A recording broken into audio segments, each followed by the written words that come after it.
Direct to the point na tayo, no? Kasi kayo na mega couple, you have millions of fans. Ano ba? Pangit ba? Hindi po. Nagulat lang kami sa mega ko. Ang pangit ba? Hindi po, Hindi po. Masyado lang. Hindi Too much. po. Too much. Masyado matanda yung friend ko. Okay, kayaan mo na.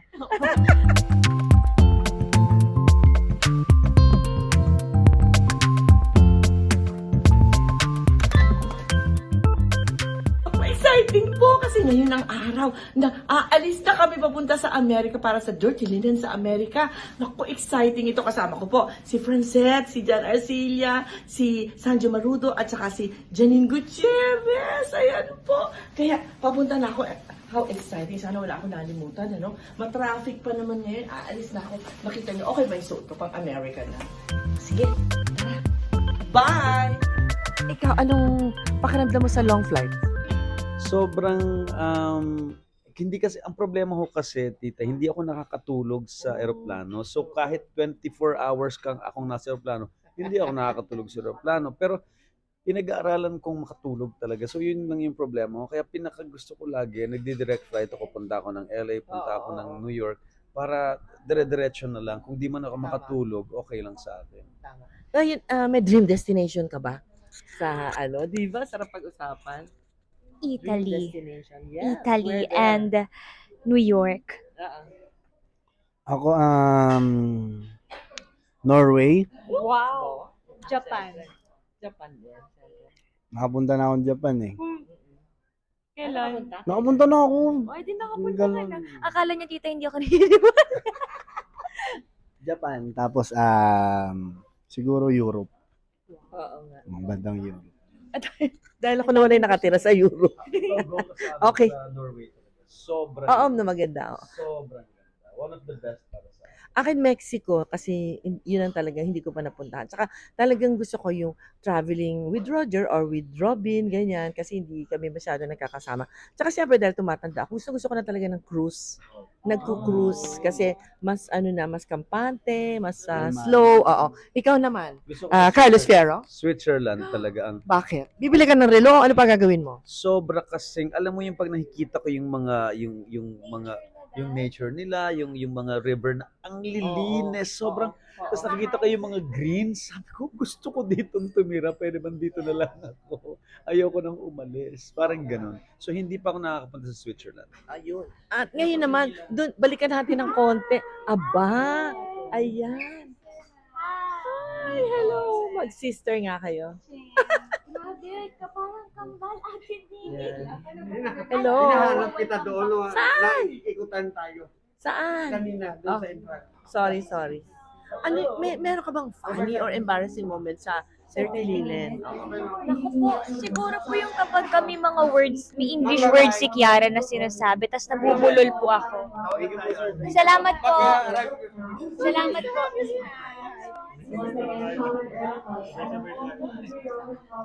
Kuya Z. Going back. Kasi ako po natural hindi naman po ako Englishera. So may mga words po kasi si Kiara na hindi ako pamilyar. Tapos Ano may ginagawa mo before? Basa ka ng dictionary o teacher? Um, sinasabi ko na lang po talaga. Parang challenge ko na din yung sarili ko na matuto on the spot. Ang director, pwede mo tanongin sa akin. O nga po, sila natama rin naman po nila Direk Onat. So, ganun po ang mga funny, embarrassing moments ko. Ayun. Oo. Ikaw, ano yung funny, unforgettable moment mo sa bloopers mo sa Dirty Linen? Meron Siguro ba? yung isa sa nakakatawa sa akin yung sa'yo nga. Yung pagbukas mo ng pintuan. Tapos sabi mo, Hindi Set. about me, about sa'yo ah. kasama rin ako okay. dun eh. So, Ah. saka yung nalaglag yung lapel ko. Rinig na rinig.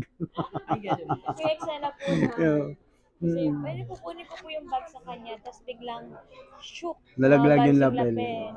Tapos meron din po bubuksan ko yung pinto. Pero- Dapat Nico ang sasabihin ko. Sabi ko, Set. Oo nga nakita yun. Ako naman, mas yung drama, kasi nga yung sinabi ko yung sampal, talaga nahirapan ako doon dahil hindi ko masampal ng maayos si Janice talagang. Kumbaga, ininis niya ako. In-intimidate niya ako para magawa ko yun. Ano daw? nangyayari, oo. Basta ako parang yun lagi ako yung hirap ko dun sa mga eksena. Wala akong masyadong naiisip na funny at parang hirap na hirap ako dun sa, at saka yung ano din, yung pagkamatay ko mahirap. Kasi, biro mo sumadsad akong ganun, amoy manok yun eh, ng mga namatay. Diba? Alam niyo po ba, yung kinamatayan ko, sabungan yun eh, di marami. Nangudgod ako doon, marami namatay na manok, yun ang naisip ko. Ikaw ba, embarrassing, memorable moment mo sa Dirty Linen? Funny, what's so... Ayan ang funny. Ito ang funny. Ewan ko ba din, siguro yung funny para sa akin yung, alam mo nung nagbablog tong mga to sila, tapos yung, nakita ko na lang yung sarili ko na yung, anong sabi ko, mga ka-dirty, yung sabi ko, Bigla ka ni, hin- nagsayaw. ni hindi ko alam na, Nawala si Carlos. nawala si Carl. Tawa ko ng tao, sa nagbi-vlog sila. Kasi gusto mo lang mo sumayaw. Oo. So, ikaw naman, kasi tuwan-tuwa ako sa'yo, ano yung joy mo of singing? Kasi nainggit kami lahat sa'yo, ang galing mo kumanta eh.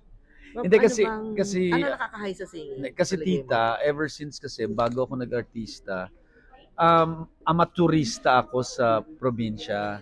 Amateurista is parang yung sumasali ka sa mga amateur contest. Lagi ako nagpo-first. Tapos Saan ang probinsya mo? sa Baler Aurora. Pero dito kami pinanganak sa Manila. Pero during the martial law kasi, pumunta kami ng Baler Aurora. And then, yung lahat ng brothers and sisters ko, pag lalo na yung sister Marivig ko, basta may fiestahan sa barangay, lahat ng barangay isa-isahin namin para pakantahin ako. Wow. And then nag-change lang yung I didn't know that side of you. Oh. yeah. Ang nangyari kasi tita, nung 13 years old na ako, nag-change, nag-hoarse na yung voice, nag-change na yung adolescent stage. Yung dating lagi akong first, nung dumating yung 13 years old ako sa isang Naiba. amateur contest, nang pumiyok ako for the first time,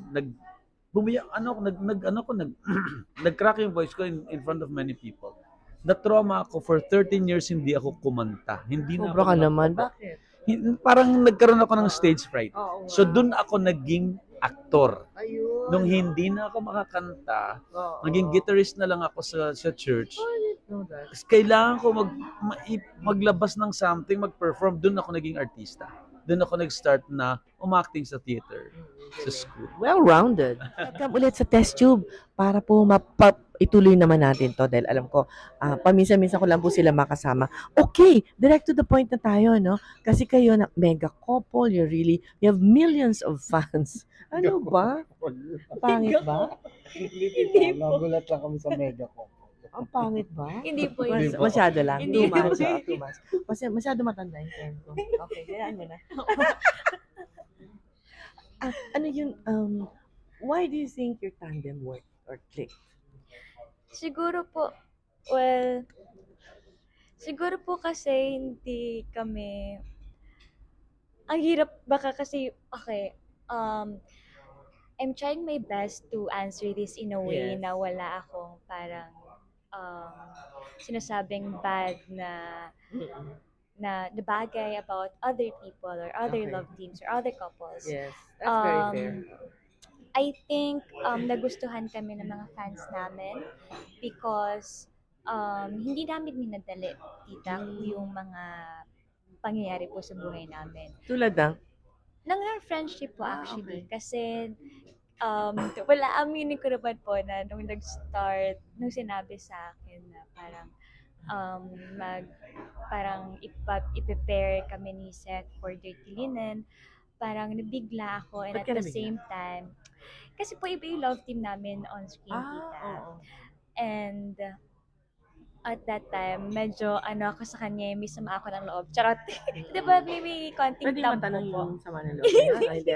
Personal na. So, Personal po. Pero But, na-patch up. Okay. opo, may tampo lang, but yun nga po, hindi namin minadali. Hindi rin naman niya ako finorce na parang maging okay lang bigla with everything.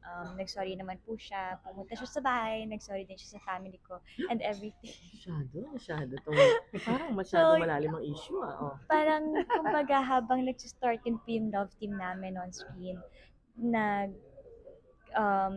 parang nag-grow din yung friendship namin ng Mm. hindi pilit. And mas Yes. best friends kami kesa pakilig. Okay, thank you. Ito bang friends na 'to magiging special friends? Puwede bang best friends lang na friend-friend o puwedeng special friend-friend? Frenemy. Frenemy, I like that. Anyway, siguro Hindi ko makita mata. siguro Sige. tita, paano ko ba? Ngayon talaga, gaya ng sinabi ni Chin, kontento kami sa kung anong meron kami and hindi namin siya minamadali kasi unang-una nire-respeto ko yung parents ni Chin. Yes. And Hindi may ka naman sinasabihang, "Wag ka munang masyadong mapusok sa anak Hindi, sa ko." totoo lang po Oo. tita, syempre, may guidance kaming Yes. dalawa. Mm. Parents ko, parents ni Chin. So, hindi, andun pa rin kami sa core namin Core. Masyado. na may magulang pa rin tayo. Alam Yes. namin yung priorities namin. Mm. Parehas kami ni Chin na breadwinner. So, Oo, ano mas mahalaga, yes. di ba? So, kaming dalawa, kaya rin kami siguro ganito. Siguro dahil parehas kami ng ginagalawan siguro. Parehas kami ng yung araw-araw namin sa Yeah. bahay niya. Kung ano siya sa bahay niya, ganun din ako sa bahay ko. Ikaw ba nakakabalik ka ng ligaw sa kanya? Kasi yun ang traditional sa amin noon. Uso ba yun sa inyo? Bumabalik ba ng ligaw? O paano kayo nagkikita kung walang taping? Minsan po, babanding kami nila tita, parents po ni Chin. But Ganun. you're not allowed to date. Sorry kasi at iba na ngayon ng panahon eh. Are you allowed to date now? Allowed naman po. Allowed naman po. But, syempre, Anong limits nun? I mean like, is it lunch date or evening date? Pwede na? bahay date. Bahay so, date ha? Opo, Bahay na. kasi ang gusto po ng parents ko nakikita nila, Okay, tama rin. na nakikilala rin nila yung guy ko, Oo. and nakikita nila if, Bakit naman hindi? opo, yung ganun, parang gusto lang din nila makita kung paano namin tratuhin yung isa't isa. So, I would say, allowed, but bahay date. Eh ngayon, eroplano date, US date ito. Paano na ngayon yan? Kaya nga, paano na kaya yun? Dapat yung pagtitiwala sa'yo, wag mo sisirain. Yun naman po talaga tita yung number one number one, yun yung hindi ko nakakalimutan Oo. araw-araw. Kasi gaya po ng sinabi ni Chin, may mga tampuhan kami before. And then, ngayon siguro mas pinapahalagahan ko na na-gain ko ulit yung trust, especially kay tita. So, Sama yun yung ko. hindi ko hinahayaan na mawala. At sa ngayon, yun muna yung Okay. isipin. So, okay. Ayan na yung aeroplano natin. Maya-maya sasakay na tayo. Mga 2 oras na lang. Tagal pa pala. Saan kayo pupunta sa States? Meron bang time na magkasama kayo o completely hiwalay? Ganyan. Benta po sa akin ng 2 oras ka na. Hindi excited eh. No? Hindi excited. Alam mo, dapat ang susunod na project natin, sitcom. Oo nga po. Actually, tita, gusto ko pong mangyari yun. Tapos kayo pulit yung ka-work namin. Exacto. Ako I feel pa. like mas magiging magaan ang lahat. Mas magiging Tita, natural. sana magka-eksena tayo sa susunod. Patay Oo ka sa nga. akin. Inaabangan din kita eh. Tapos ito, sasampalin mo siya. Okay. Ano yung fun part nung after nung show natin? Alam natin mapi-pressure tayo, no? But after that, yung plans, do you have time together to do things na with friends or parang, di ba? Pupunta po kami ng LA. Oo, saan doon nung ano? Kung saan po namin magustuhan pumunta, pupuntahan Baka po magva-vlog namin. kayo eh, Opo, no? magva-vlog po kami. Yun, Universal, make memories, have fun. Okay. At ikaw naman, sino chaperone nyo? Ano ba daw sabi? Meron kami kasama Then, namin hindi Star nakasama. Magic, Oh, okay. and then kasama rin namin yung manager ni Chin. Okay. Si Tito Jan. Dahil nandiyan na aeroplano natin. Ayun na Eto nga. na, oo. Oo. Ano ang masasabi nyo, ikang, promise nyo sa fans nyo with your tandem? Ano bang pwede i-promise ba?